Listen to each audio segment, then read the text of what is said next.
ভার্সিটিতে যা হইছে হইছে, কিন্তু এটা কিন্তু বেশি হয়ে যাচ্ছে। দেখো আমার বাসার জন্য অনেক সমস্যা হবে, প্লিজ আরমান আমাকে যেতে দাও। দেখো আরমান, আমি ভার্সিটি ছেড়ে দিব, আমি তোমার সামনে আসবো না, প্লিজ আরমান আমাকে যেতে দাও প্লিজ।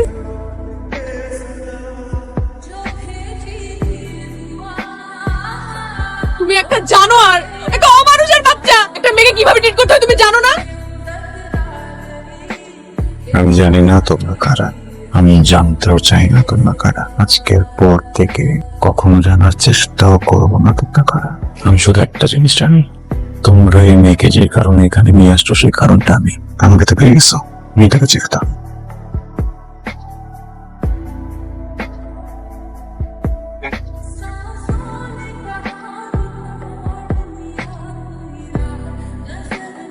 এবার খুশি তো তুই, তাই না? কেন? আরে কেন আবার? ওই আরমানকে শুনলাম কারা জানি পিটায় হসপিটালে পাঠিয়ে দিছে। শিক্ষা হইছে, একদম ভালো হইছে। তোকে কি জ্বালানো তাই না জ্বালাইছে। দেখ, যাকে চিনিস না জানিস না তাকে নিয়ে উল্টাপাল্টা কিছু বলবি না প্লিজ। অনেক ভালো একটা মানুষ।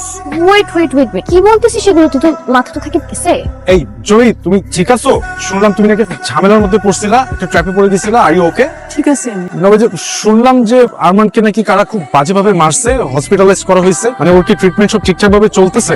যে বাজেভাবে ওকে বাড়িগুলা দিছে, মানে হসপিটালাইজ করা ছাড়া তো আর কোনো উপায়ও ছিল না। তুমি কিভাবে জানলো ওকে কে কিভাবে মারছে? ওই বলা বলি হচ্ছিল ক্যাম্পাসে, ওখান থেকে শুনলাম আর কি। রাকিব, একটা বিষয় নিয়ে অনেক সন্দেহ আছে, কিন্তু আমি শিওর না। যেদিন শিওর হব অনেকগুলো মানুষ হসপিটালে যাবে।